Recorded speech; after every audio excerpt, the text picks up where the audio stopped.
El 3 de abril del año 1996 apareció un pequeño artículo en el periódico conocido como Los Angeles Times que hablaba de la actitud benevolente y conciliadora del pasado presidente Abraham Lincoln durante la guerra civil de aquella nación. La guerra civil había dividido el país en dos y la parte norte, conocida como la Unión, estaba en guerra con la parte sur, conocida como los Confederados. Una guerra que duró desde el año 1861 hasta el 65. Y el artículo hace referencia a que en una ocasión una señora interpeló, por así decirlo, reprendió al presidente Abraham Lincoln por la actitud benevolente, conciliadora hacia sus enemigos, y la expresión de la señora era que con los enemigos no se lidiaba, sino que o negociaba, que simplemente ella entendía que había que destruirlos. Escucha la respuesta del presidente Lincoln. Señora, no destruyo a mis enemigos cuando los hago mis amigos. Señora, no destruyo a mis enemigos cuando los hago mis amigos. Aunque la frase ha sido atribuida a otros personajes de la historia, esta es la que más cercano nos queda. Y asumiendo la veracidad de esa historia, la manera como Lincoln habló de sus opositores o de otros, decía siempre y dejó dicho siempre mucho acerca de él mismo y su carácter benevolente. Y pensando en esa historia y pensando en lo que Santiago tiene que decirnos hoy en su carta, yo he titulado mi mensaje, Lo que dices de otro dice mucho de ti. Piensa en eso, ojalá se quede ahí atrás de mí por un momento. Lo que dices de otro dice mucho de ti.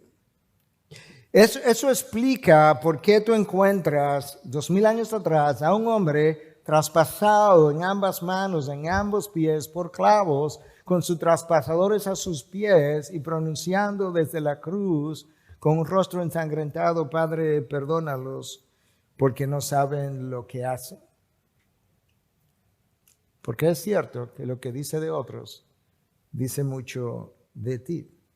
Por esa misma razón tú encuentras a Esteban mientras los estaban apedreando por creer en el Cristo de la cruz, y después de él haberle hablado, ¿verdad?, acerca de cómo ellos habían comportado por tanto tiempo, mientras lo apedreaban, él vio el cielo abierto y dijo nuevamente: Padre, no le tomes en cuenta este pecado. Y la razón por la que él pudo decir eso de manera natural, a pesar del juicio que se estaba llevando a cabo contra él, es porque lo que tú dices de otros dice mucho acerca de ti. En el texto de Santiago, capítulo 4, versículo 11 al 12, Santiago tiene mucho que decirnos acerca de esto, pero como esos dos versículos siguen al versículo 10, obviamente, que cubrimos la vez anterior, yo voy a leer desde el 10 hasta el 12, porque el versículo 10 me permite conectar con el mensaje anterior, pero me permite poner esto de hoy en contexto también. Y esta es la palabra de Dios, comenzando en Santiago 4, versículo 10 hasta el 12. Humíllense en la presencia del Señor y Él los exaltará. Hermanos, no hablen mal los unos de los otros. El que habla mal del hermano o juzga a su hermano, habla mal de la ley y juzga a la ley. Pero si tú juzgas a la ley, no eres cumplidor de la ley, sino juez de ella.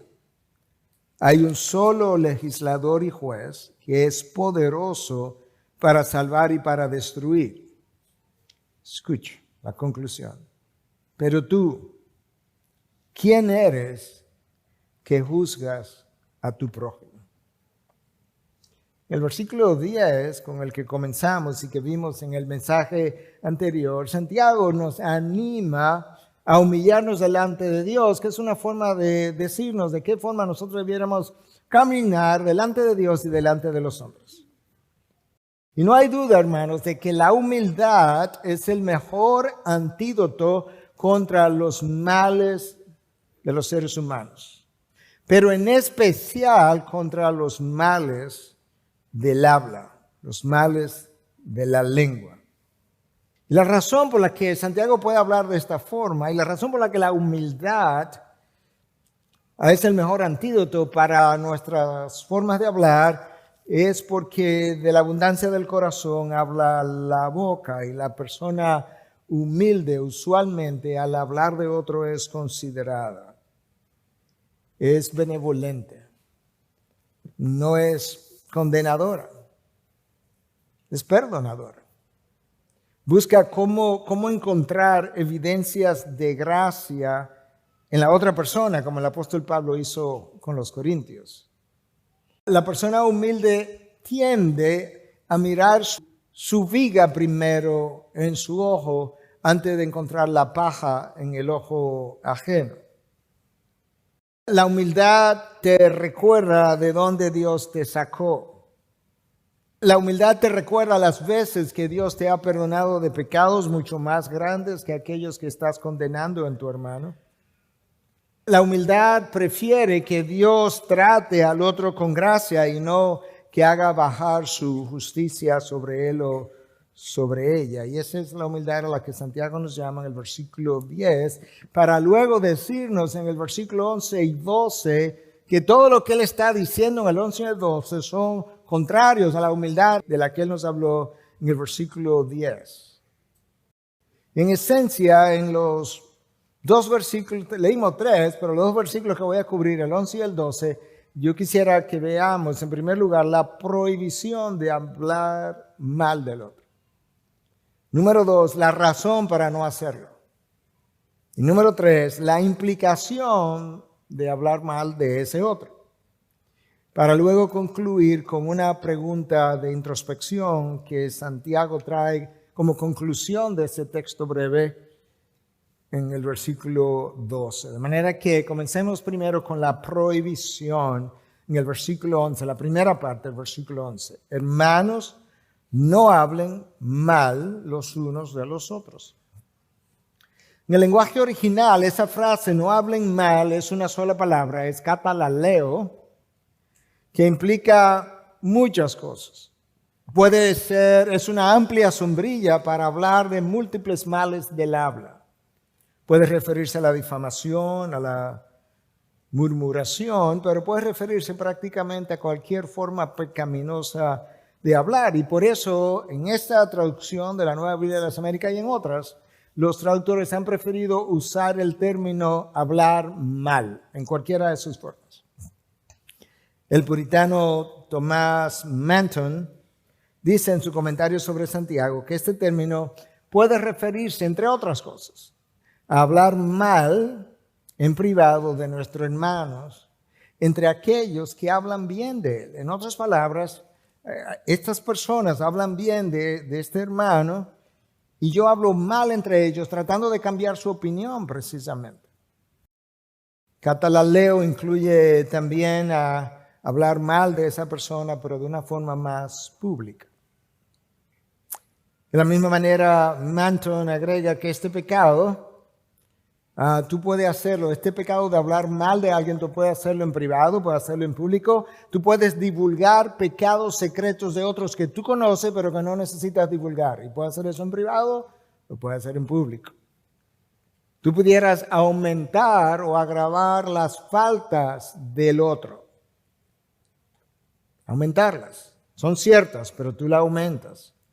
Tú puedes calumniar las buenas acciones del otro al suponer que tienen malas intenciones, que tú no conoces, pero tú presupones las malas intenciones del otro y calumnias sus motivaciones.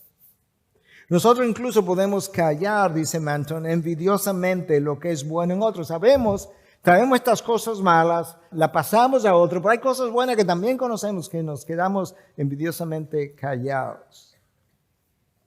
Además, dice el puritano, que si todo esto es inapropiado para hablarlo tú, que no lo oigas de otro tampoco. Y él agrega de una manera, como diría en inglés, muy insightful, de una manera muy perceptiva, que tú puedes pecar con el oído de la misma manera que puedes pecar con los labios. Wow. Podemos pecar con el oído de una manera muy similar a como podemos pecar con los labios. Y esa palabra catalaleo ha sido traducida en ocasiones para referirse al chisme. Y el chisme es algo que es verdad de la otra persona, pero que nadie te ha llamado a divulgarlo y tú lo pasas a otro. El chisme y la difamación no son la misma cosa, pero son primo hermanos. Entonces el chisme tiene que ver con algo que es cierto, pero que tú estás pasando de una persona a otra. La palabra de Dios condena esa forma de hablar. Y a veces decimos algo negativo del otro. Cuando alguien nos corrige decimos, pero es verdad. Bueno, verdad o no, la Biblia nos prohíbe hacer uso del chisme porque estamos creando una mala imagen del otro en la mente de la persona con quien estamos hablando, que quizás no estaba prejuiciada, pero que ahora sí lo está, y lo hacemos pecar de prejuicio. La misma palabra pudiera ser usada para referirse a la difamación. Y la difamación no es una verdad, es una mentira, es una historia creada con la intención expresa de hacerle daño a la otra persona, hacerle daño a la imagen de la otra persona. Y obviamente esa maldad es castigada, condenada por la Biblia. Hermanos, de toda forma del habla que asalte la imagen de Dios en el otro, en privado o en público, es condenada por la Escritura. Déjame decir eso otra vez. Toda forma del habla que asalte la imagen de Dios en el otro, en privado o en público, es condenada por la Escritura. Y Santiago dedicó una gran parte del capítulo 3 para hablarnos exactamente de lo que acabo de decir. Hermanos, no nos hemos detenido a considerar el daño que nos hace o el daño que hace el hablar mal del otro. Hablar mal del otro te hace daño a ti mismo porque tú endureces tu corazón, pero altera, daña, estorba tu relación con Dios.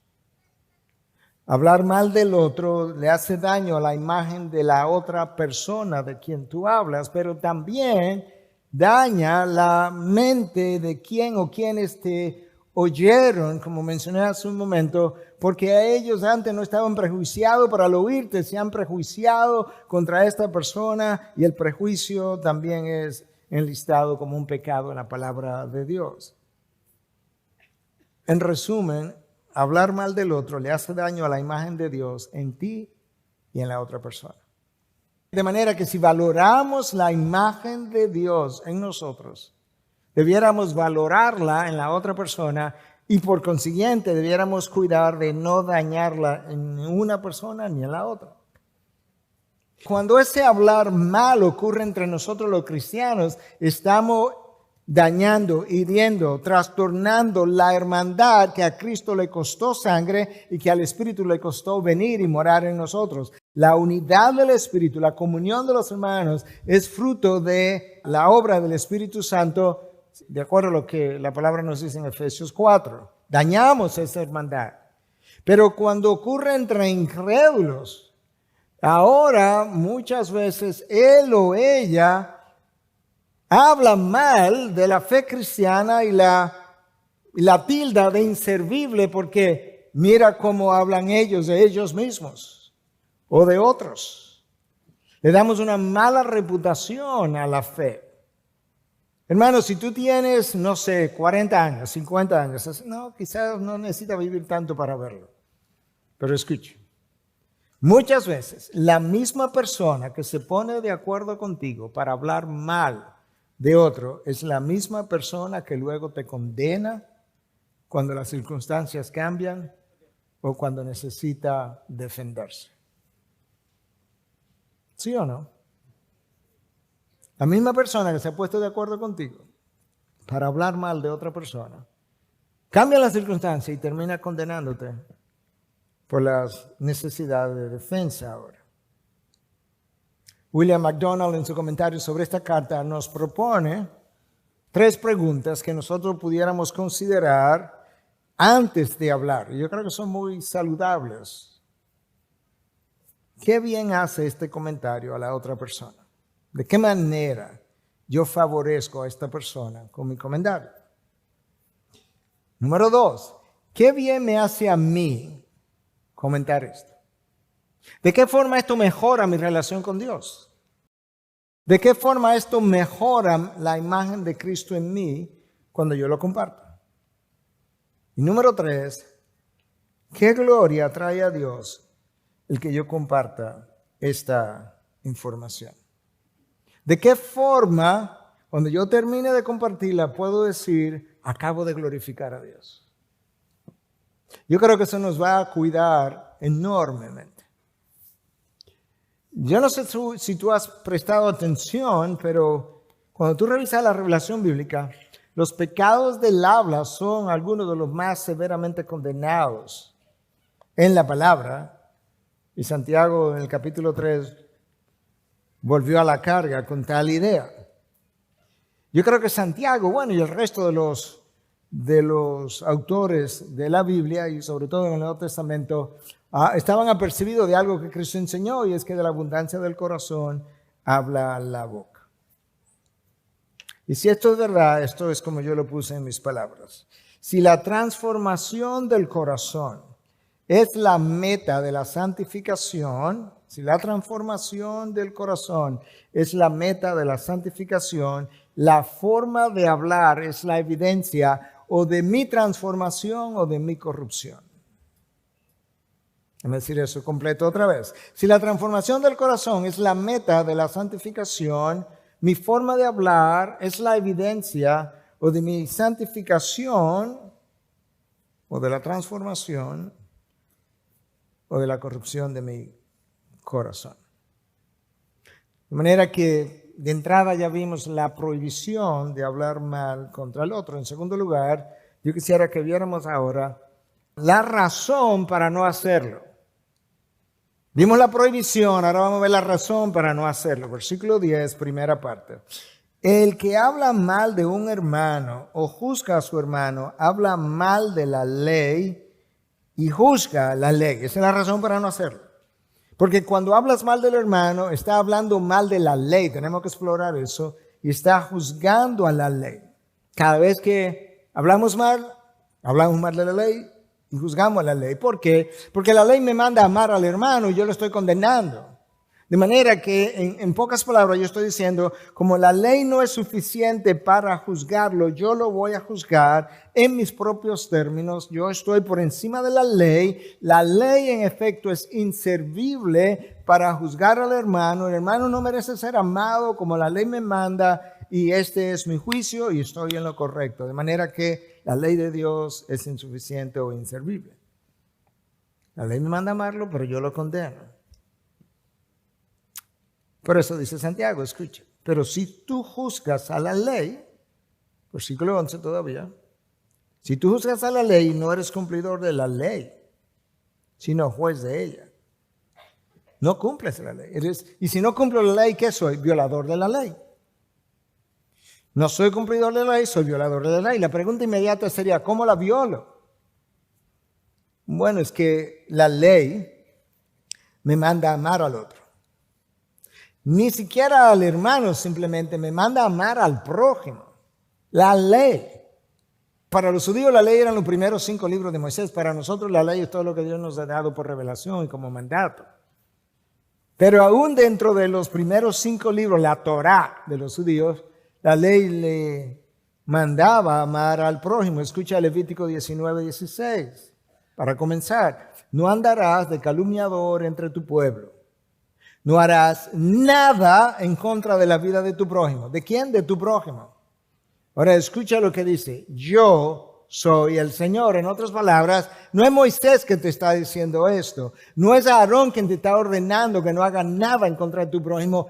Yo, el Señor y juez del cielo y la tierra, te digo, no harás nada en contra de la vida de tu prójimo.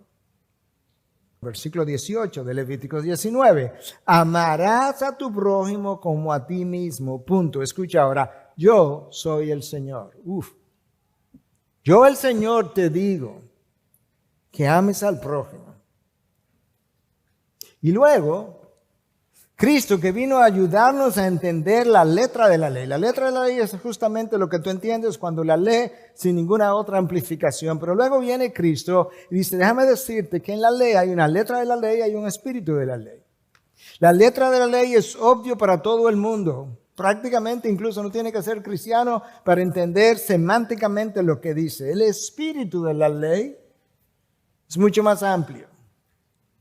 Y entonces Él nos enseña en Mateo 22, 35 al 40, que en esencia nos iba a ayudar a entender el espíritu de la ley y lo iba a resumir, no iba a ayudar tanto, y no solamente no iba a dar entendimiento, no iba a dar un resumen. Dice, básicamente te voy a decir, toda la ley la puedes resumir en 2 mandamientos.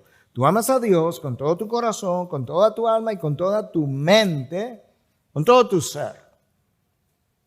Y el segundo mandamiento es semejante a este. De hecho, depende de este. Ama a tu prójimo como a ti mismo. En eso se resume toda la ley. Nota que condena a tu prójimo está fuera de ambos mandamientos. Santiago dice, cuando tú violas la ley, cuando tú no eres cumplidor de la ley, eres un violador de la ley. ¿Y cómo la violo? Porque tú condenas al hermano cuando la ley te llama a amarlo. Más adelante el apóstol Pablo viene y trae más luz sobre este tema. Y me ayuda a entender por qué yo no puedo condenar al hermano a quien la ley me manda amar. Porque si lo voy a amar, esto es como el amor se comporta. 1 Corintios 13, el amor es bondadoso, versículo 4. Versículo 5, el amor no se comporta indecorosamente, por tanto no lo va a condenar. Versículo 6, el amor no se regocija de la injusticia, no lo va a condenar. Número 7, en vez de hablar mal, el amor todo lo sufre, todo lo soporta.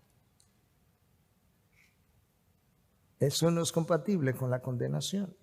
De manera que hablar mal del otro viola la ley del amor y viola la ley de Cristo. Es una desobediencia a Cristo mismo. En un solo versículo nosotros vimos la prohibición de hablar mal del hermano y al mismo tiempo la razón para no hacerlo. Ahora yo quisiera que viéramos en el resto de lo que nos queda de tiempo la implicación de nosotros juzgar al hermano o hablar mal del hermano o del otro. Versículo 12. Solo hay un legislador y juez que es poderoso para salvar y para destruir. Y si no está claro, ese no eres tú. Solo hay un legislador y juez que es poderoso para salvar y para destruir. Pero tú, escucha la pregunta, ¿quién eres que juzgas a tu prójimo? ¿Qué pregunta? En buen dominicano, ¿y tú quién eres? ¿Cómo te atreves? Porque hay un solo juez y no soy yo y tampoco eres tú. Cuando Santiago nos dice que hay un solo juez, yo creo que está tácitamente implícito que es Dios y ese juicio se le ha dado al Hijo. Está claro en la revelación de la palabra que Cristo es el juez. Cuando ese juez se encarnó, vivió entre personas como tú y como yo, Él nos ayudó a entender mucho más del espíritu de la ley y entre otras cosas nos dijo en Mateo 7, comenzando con el versículo 1 y 2, no juzguen para que no sean juzgados. Porque con el juicio con que ustedes juzguen serán juzgados y con la medida con que midan se les medirá. Él estaba rodeado de escribas y fariseos y la población estaba también a su lado. Había multitudes a su lado, pero ahí estaban los líderes también. Esas palabras probablemente salieron como proyectiles a la mente, al corazón de estos líderes del pueblo que continuamente enseñaban conforme a la sabiduría humana y condenaban a todo el mundo, en esencia porque tenían una religiosidad que seguían, pero no tenían una relación con Dios. Pero una vez que esa enseñanza de Cristo pasaba más allá de los escribas y fariseos, nos incluye a nosotros. Es para cada uno de nosotros, incluyendo el predicador. Cada uno que ha heredado una naturaleza pecadora debe prestar atención a lo que Cristo estaba diciendo, lo que Cristo enseñó. Hermanos, a nosotros como personas caídas que somos, a condenar al otro no nos cuesta ninguna energía emocional. Lo hacemos de forma natural. Preparar este mensaje y luego entregarlo una vez y ahora entregarlo una segunda vez conlleva un gasto de energía física y emocional, pero condenar al otro nosotros lo hacemos como si estuviéramos respirando, sin ningún gasto emocional. Es natural para el ser humano caído. Y Cristo estaba tratando de enseñar a sus discípulos a vivir de otra manera, a vivir de una forma que verdaderamente representara lo que Dios había revelado. Quería ayudar a sus discípulos a vivir de manera distinta, a pensar de manera distinta, a hablar de manera distinta. Hermanos, tu juicio y mi juicio usualmente, con frecuencia, no son justos ni sanos. Por más de una razón. Número uno, nuestro entendimiento de las cosas es imperfecto y prejuiciado. Está prejuiciado por nuestro temperamento, forma de ver las cosas, por la manera como nos criaron, la cultura. Número dos, nuestro conocimiento de la circunstancia es limitado, no conocemos toda la información y tampoco entendemos todo el panorama. Si no tengo toda la información, no conozco todo el panorama. Y en tercer lugar, peor aún, yo no conozco las motivaciones. La palabra de hecho me prohíbe juzgar las motivaciones de otro porque no, ahí solamente llega Dios. Entonces, ¿qué ocurre? Nosotros nos encontramos frecuentemente juzgando lo que no conocemos, juzgando lo que no entendemos y juzgando lo que no debemos. Juzgando lo que no conocemos, juzgando lo que no entendemos y juzgando lo que no debemos. Y por eso Santiago nos advierte y nos dice, cada vez que juzgas a tu hermano te está proclamando, autoproclamando juez sobre los demás. Y estás intentando, aunque no lo digas así, estás intentando usurpar el lugar de Cristo el juez. Y de ahí su pregunta, ¿y quién eres que juzgas a tus hermanos? ¿O quién eres que juzgas a tu prójimo? Terry Cooper escribió un libro que se llama Making Judgments Without Being Judgmental, o haciendo juicios sin ser enjuiciador o condenador. Sería bueno poder hacer eso. Y él dice en su libro que lamentablemente con frecuencia las personas que más necesitan cuestionarse a sí mismas no lo hacen. Que las personas que más necesitan cuestionar su opinión no lo harán. Y que las personas que más necesitan respetar los límites de otros invadirán esos límites y forzarán sus opiniones, ya sea que se las solicitemos o no. Mira, yo quiero decirte, ahí lo condenamos, lo criticamos y el otro dice, pero no te preguntaba. No importa, yo quiero decírtelo. Hermano, más que jueces, nosotros somos dignos de ser juzgados. Todos. Escucha a Cristo, con el juicio que ustedes juzguen, serán juzgados. Y con la medida con que miden, se les medirá. Lo que Cristo nos está tratando de enseñar aquí es que Él quiere ayudarme a ver todas las consecuencias de tener esta actitud enjuiciadora. Mi juicio de otro determina cómo yo soy enjuiciado, por otros y por Dios. Ni tú ni yo debiéramos esperar una medida de gracia de parte de Dios que tú no estás dispuesto a concederle al otro. Vamos a decir eso otra vez. Ni tú ni yo debiéramos esperar una medida de gracia de parte de Dios que tú no estás dispuesto a concederle al otro.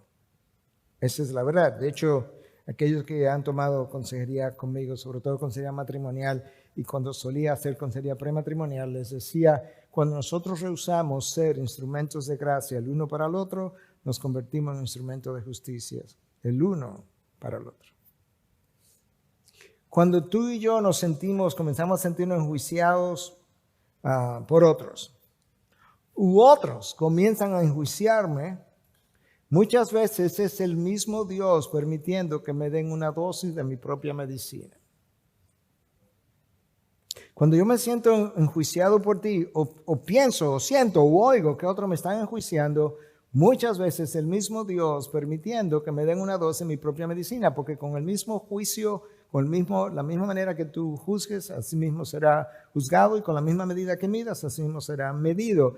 Eso solo debiera a nosotros asustarnos para decir, ups, no más. Escucha a Cristo expandiendo la enseñanza en el Sermón del Monte, versículo 3, 4, 5 del capítulo 7 de Mateo. Te leí el 1 y el 2. Dice Cristo, ¿por qué miras la mota que está en el ojo de tu hermano y no te das cuenta de la viga que está en tu propio ojo? ¿Por qué mira la pajita que está en el ojo del otro y no mira la pajota que está en el ojo tuyo? ¿O cómo puedes decir a tu hermano, déjame sacarte la pajita, cuando la viga, la pajota, está en tu ojo? Y una palabra que no nos gusta ninguna, hipócrita.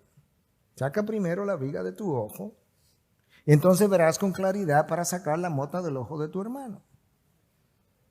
Lo que Cristo está diciendo, frecuentemente tienes una falta mayor que la que estás señalando del otro. Si otros no la han visto, dame gracias, que yo te la he cubierto. Pero tienes una falta mayor. Nosotros queremos corregir al otro, cuando lo que tenemos que ser corregidos somos nosotros. Todavía peor. Frecuentemente, tú y yo miramos, encontramos faltas y corregimos en otros las mismas cosas que nosotros hacemos. De hecho, no hay persona, te lo digo por mi propia experiencia, recuerda, tengo 65 años ya, he crecido, fui de una manera, todavía no soy todo lo que Dios quiere que yo sea, pero estoy en proceso, pero he dejado cosas atrás. No hay nadie que reconozca más el orgullo en otro que el orgulloso. Es como que no hay nadie que reconozca más la posibilidad de que esa persona es ladrón que alguien que ha robado. De ahí el refrán de la calle, el ladrón juzga por su condición. Y eso no es poca cosa. Cuando yo juzgo en otro, lo mismo que yo hago, Pablo me recuerda, Dios me recuerda a través de Pablo en Romanos 2, 1 al 3, que eso no es pequeño. Escucha lo que dice. Por lo cual no tiene excusa, hombre, quien quiera que seas tú que juzgas. Pues al juzgar a otro, a ti mismo te condenas, porque tú que juzgas, practicas las mismas cosas.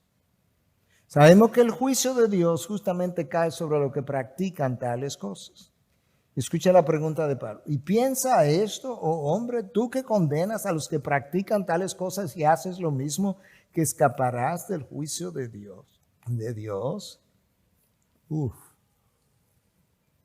Hermano, estas palabras de estos textos bíblicos son capaces para que cada uno de nosotros, incluyendo el predicador, salga convicto de pecado de este lugar. La viga que no me permite ver con claridad representa aquellas cosas pecaminosas que todavía forman parte de mi mente, de mi vida, de mi caminar, de mi corazón, que oscurecen mi entendimiento. Pero la viga número 1, yo creo que oscurece tu entendimiento y el mío en cualquier momento de tu vida, que obstaculiza la visión, es el orgullo. Y alguien pudiera decir, ahí va el pastor Núñez con el orgullo de nuevo. Bueno, Agustín, considerado por muchos como el más grande teólogo de todos los tiempos, 2000 años de historia, y por los que no, los consideran por lo menos el más grande de los primeros 1000 años, hablaba de que el orgullo es la raíz de todos los pecados. Wow. Es el semillero de todos nuestros pecados. Y alguien definía el orgullo como preocupación con el yo. El orgullo tiene que ver con el yo, tiene que ver conmigo y tiene que ver con lo mío. El orgullo dice, tiene que ser yo, o tiene que ser conmigo, o tiene que tratarse de lo mío. El orgullo se viste de formas distintas. A veces el orgullo se siente superior en conocimiento a otros. Pero subraya la palabra se siente. Porque muchas veces Tú no tienes que saber más que el otro para considerarte superior al otro en conocimiento. ¿Se entendió eso? Y la mejor evidencia la viví durante la pandemia, donde yo leía a toda esa gente que condenaba las cosas que decía acerca de COVID-19, que nunca habían abierto un libro de medicina, pero condenaban todo lo que las mejores investigaciones habían revelado y continúan hasta el día de hoy. Como yo le decía a uno de ellos en una ocasión, si has notado, yo hablo de dos cosas, no hablo de tres, de dos. Yo hablo de teología y hablo de medicina. En ambas he tenido entrenamiento. De lo demás, yo callo. No sé. Prefiero oír, leer, observar, esperar. Pero el orgullo puede vestirse de un sentimiento de sentirme moralmente superior. Moralmente superior. Y ahí tenemos que tener cuidado, todos nosotros. Porque en la medida en que Dios te santifica, en la medida en que tú aprendes más de esta palabra, en la medida en que tú aprendes más doctrina, más vulnerable eres de sentirte moralmente superior a otro. Y eso a mí me hace, ¿verdad? O sea, ese conocimiento de la palabra y santificación a través del cual Dios me ha llevado, muchas veces me hace sentir moralmente superior a los demás. Eso era el sentimiento de los fariseos. Y cuando Cristo vino, ¿verdad?, que los confrontó en Mateo 23:15, le dice: ay de ustedes, escribas y fariseos hipócritas, que recorren el mar y la tierra para hacer un prosélito, y cuando llega a hacerlo, lo hacen hijo del infierno 2 veces más que ustedes. Es como, ay de ustedes, cristianos, que cruzan el mar y van hasta el otro continente para ser un convertido, y cuando lo convierten, lo hacen 2 veces más un hijo del infierno que lo que ustedes mismos ya son. ¿Te imaginas esa acusación caer sobre los fariseos? Y ese sentimiento de superioridad nos lleva a sentir que siempre tenemos la razón y nos lleva a condenar al enjuiciador, y nosotros enjuiciamos al enjuiciador.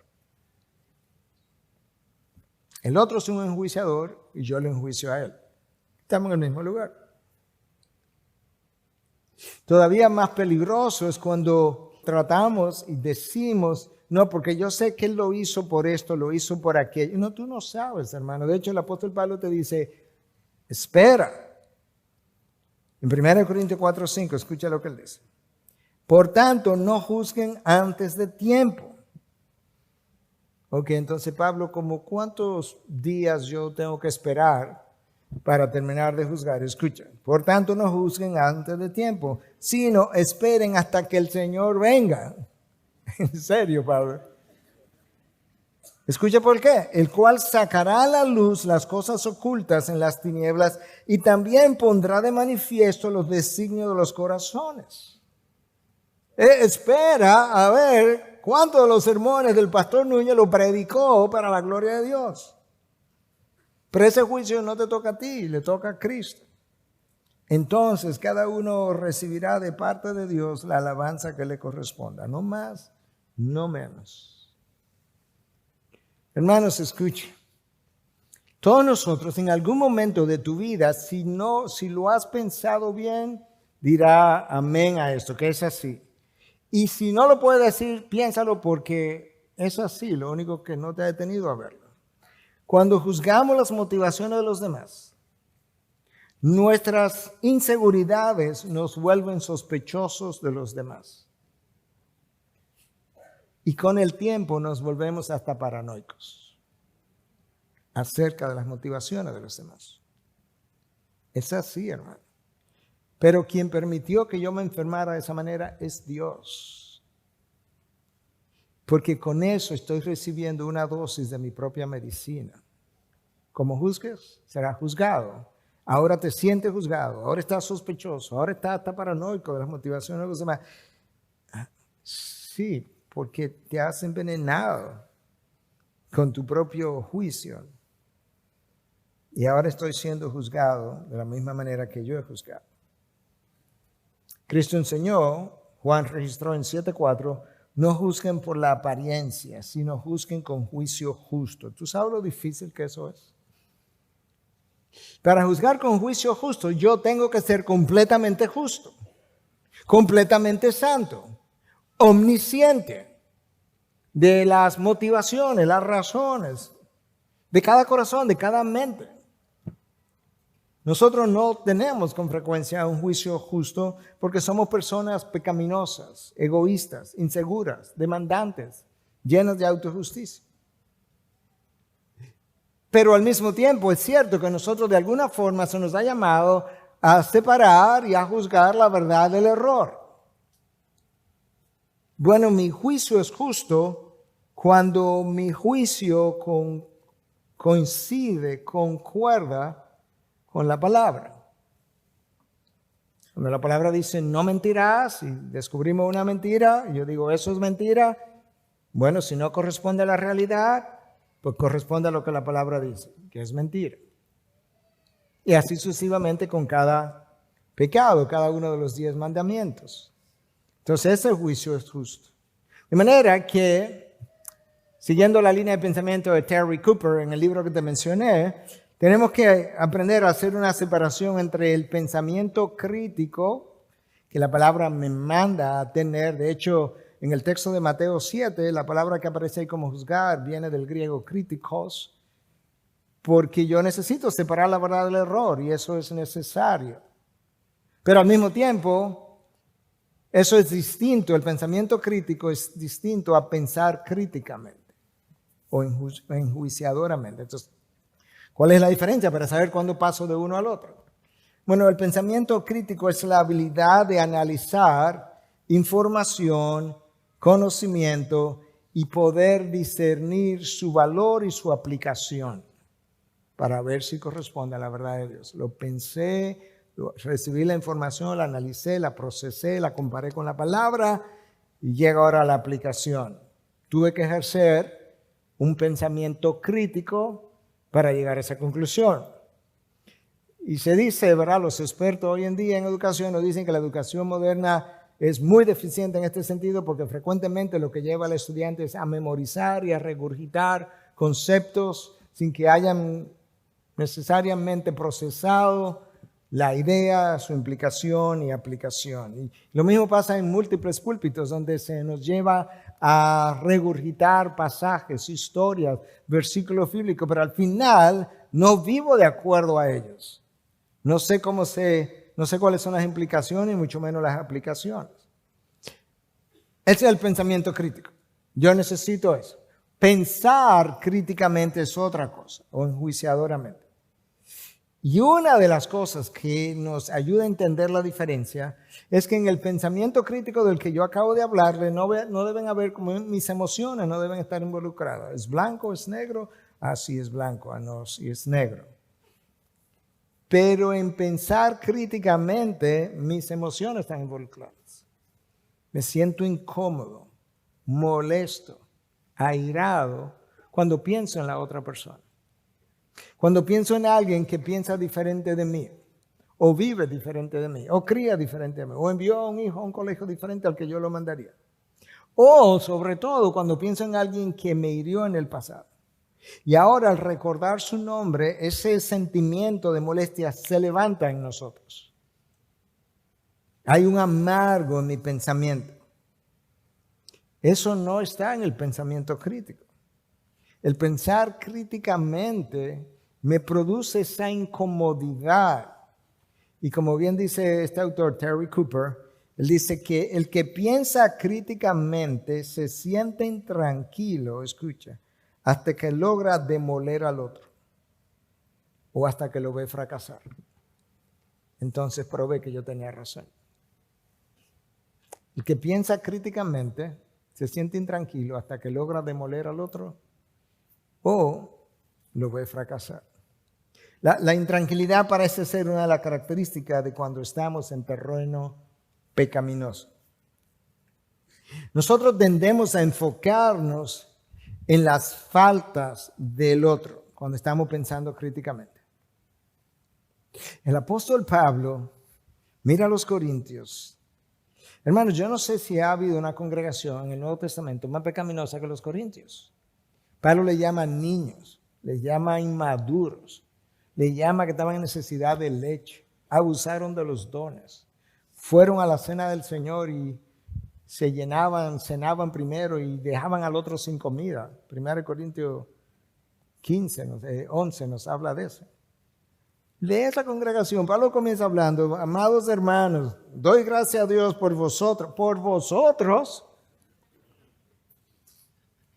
Él encontró evidencias de gracia en los corintios. Yo no sé cómo, pero lo encontró. Como Pablo habló de los corintios, habló mucho de Pablo. Y cuando nosotros estamos pensando críticamente, no encontramos evidencia de gracia, solo es de condenación. Y tú sabes qué ocurre, hermano, cuando yo estoy pensando críticamente con relación a alguien, es como el salmista decía, ¿tú recuerdas el Salmo 139? El salmista escribiendo, si subo a los cielos, tú estás ahí, si bajo al Seol, tú estás ahí. Así pasa con el pensamiento crítico y con la persona que tengo en mi mente, que si subo a los cielos, está ahí, si bajo al Seol, ahí está. Es omnipresente. No se va de mi mente. Te acuestas a dormir y está ahí, te despierta y está ahí. Hermano, nosotros somos juzgadores por naturaleza. Aquellos ustedes que tienen niños, saben que tu hijo, tu hija, comienza a condenar, pero comienza a condenar y a criticar de que tiene 2 o 3 años. 2 o 3 años. Mira la evidencia. ¡Mala! Para decir eso, yo tuve que hacer un pensamiento, tuve que criticar algo. ¡Malo! ¿Por qué? Porque no llenaste mi expectativa. Tengo 3 años, tuve 9 meses contigo en el vientre, tengo meses amamantándote, dando de leche y de repente no llené tu expectativa y soy malo o mala. ¿Te das cuenta lo natural que es condenar al otro? Lo hace como nosotros hacemos la respiración. Y Cristo dice, mira, es peor que eso. Porque te das cuenta rápidamente de la mota que está en el ojo del otro, y tú tienes una viga ahí, enorme. Y la mayor viga que tienes es el orgullo, que te obstaculiza tu visión. ¿Tú sabes qué es lo peor de todo? ¿Sabes qué es lo más serio de esto? De este mal, que la conversión no nos cura de este mal. Cristo nos perdona. En un momento me señala mis pecados. Veo mis pecados. Veo lo sucio de mi pecado. Le pido perdón. Y no solamente que luego sigo condenando a otros, sino que me sigo embarrando. Y embarrando a otros. O embarrándome yo de pecado y condenando a otros. Cristo dice, por eso te digo que tienes una viga en tu ojo.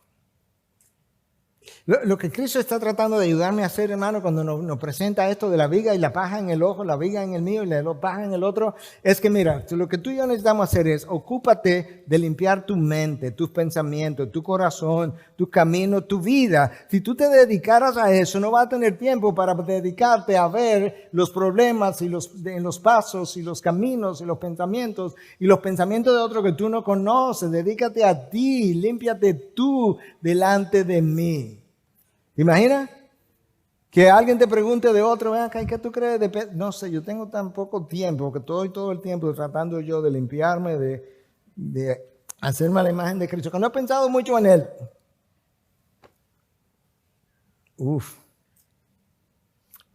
40 años en el desierto no curaron al pueblo judío de este mal de condenación de otros. Los judíos condenaron a Dios. ¿Tú sabes cuándo comenzó esto a aparecer? En el jardín del Edén, tan pronto el pecado entró a la vida de Adán y Eva. Porque lo primero que Adán hizo fue condenar a su esposa. No fue, el problema de la fruta fue la esposa. Y después que condenó a su esposa, siguió para allá y condenó a Dios, la esposa que tú me diste. O sea, antes de mi culpa, que hay dos con quien hay que hablar. Contigo y con ella. Déjame hablar con ella. Tú conoces la historia igual que yo. No, Señor, espérate. Es la serpiente. Tengo que hablar con la serpiente. Si ella no me hubiera dado eso, yo no me la como. Y seguimos condenando. Cristo dice, no juzgues, no condenes. Porque ¿quién eres tú que juzgues? Decía alguien que mi mayor lucha no es, escucha, esto es importante, mi mayor lucha no es sufrir el dolor de la crítica. O sea, alguien te criticó, es verdad, te criticó, te hirió, es verdad, te hirió. Tu mayor lucha no es sufrir ese dolor, oye lo que dice, sino asegurarte de que no se te pegue la enfermedad. De que después que te criticó y te hirió, no termine tú haciendo exactamente lo mismo y estás ahora tan enfermo como él o como ella. Esa es tu mayor lucha. Y si hay algo que nosotros vemos por la historia en el desierto y la historia bíblica, no hay nada más contagioso que el espíritu de crítica o de condenación. Tú puedes estar en una reunión, la reunión ha sido, tú sabes, todo estelar, todo bien, todo graficado, todo en colores. ¿Hay alguna pregunta? No hay preguntas. ¿Todo bien? Todo bien. Seguro, vamos a cerrar ya. Se levanta una mano y esa mano tiene una crítica de algo y de ahí aparecen 18 críticas posteriores. Yo he estado en reuniones así. No hubiese querido estar, pero he estado. Porque no hay nada más contagioso que el espíritu de crítica. Porque el espíritu de crítica a ti te hace sentir superior a aquel que acabó la presentación. No es tan bonito como él o ella lo hicieron. No encuentro evidencias de gracia en todo lo que se hizo porque encontré una coma que faltó. Tu mayor lucha no es sufrir la crítica, es asegurarte de que no se te pegue la enfermedad. Hermanos, recuerda algo vital. Hay un trono celestial. En el trono celestial habrá un juicio. Pero hay un juez. Y esto es lo que ocurre. Cuando yo estoy condenando a mi hermano, sobre todo a mi hermano, en el trono celestial se escucha mi condenación. Y hay un juez que dice, por ese que tú condenas, yo derramé sangre. Y en segundo lugar, en la corte en la que tú quieres subir para condenarlo, yo soy su juez defensor, su abogado defensor. No te va a ir bien. No me va a ir bien. Estás acusando a alguien por quien yo derramé sangre. Y en segundo lugar, cuando se pare alguien a defenderlo, soy yo que se va a parar, porque yo soy su abogado defensor ante el trono celestial. Y además se te olvida que yo soy también tu juez y tu abogado defensor. Esta es la única corte donde el juez y el abogado defensor son la misma persona. Y si tú eres cristiano y estás condenando a tu hermano, yo no sé aquí quién es que tú quieres que te defienda, porque tengo que defender al que tú estás acusando, pero ahora tú quieres que te defienda a ti también.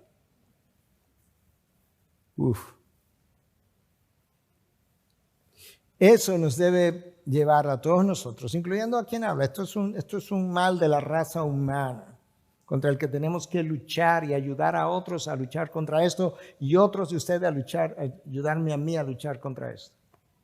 Que ni pequemos del habla, pero ni pequemos de oído. Que no cometamos el mismo pecado con dos órganos diferentes, uno del habla y otro de la audición. Y que de esa manera nosotros podamos honrar a nuestro Dios y realmente darle gracia por el trono celestial donde hay un abogado, defensor, que se llama Cristo, que murió por mí, que derramó sangre, que me perdonó, que murió y resucitó y que ahí está esperando que yo me presente para defenderme, no frente a los hombres, frente al Padre. ¿Te imaginas? Yo acusando a mi hermano frente a los hombres y Cristo allá defendiéndote frente al Padre. Gran contraste. Padre, gracias. Gracias por tu infinita gracia, oh Dios, que yo no merezco. Tu misericordia que esta mañana renovaste sobre mi vida, porque de lo contrario yo no hubiese podido predicar este mensaje. Tu palabra dice que tú haces nueva tu misericordia cada mañana y yo soy una evidencia de eso. Señor, nosotros te pedimos perdón cada vez que hemos juzgado la ley, nos hemos puesto por encima de la ley, hemos hablado mal de la ley, la hemos catalogado de insuficiente y hemos juzgado lo que solamente te toca a ti juzgar. Pero gracias por recordarnos por medio de tu palabra y tu espíritu cuál es mi lugar. Ayúdame a caminar contigo, ayúdame a poner los ojos en ti. Eso es lo que tu palabra dice, puesto los ojos en Jesús, no en el otro, el autor y consumador de la fe. Padre, ayúdanos a vivir reflexivamente. Danos pensamiento crítico para diferenciar la verdad del error, que frecuentemente entonces no usamos. Y evítanos pensar críticamente para no asumir un rol que le toca a tu Hijo y no a nosotros. Y gracias por tu Hijo.